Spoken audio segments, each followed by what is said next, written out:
In this video, I will show you how to block phone number on TrueCaller mobile app. So let's start. First, open the app. Then go here, click Contacts, and choose the number you would like to block. So I'm gonna block this annoying person. Click on it. And here, as you can see, there's a block. Click on it.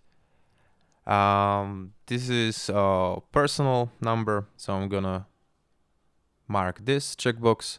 You can write a comment like why you are blocking this person, but you don't need to do it. Just block it. Click on block.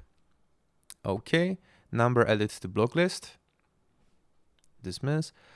And now you can also unblock this person if you want to unblock this person in the future.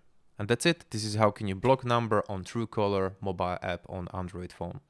Guys, thank you for watching. If this video was helpful, please hit the like button. If you want to support this channel, please subscribe the channel and see you later. Have a nice day. Goodbye.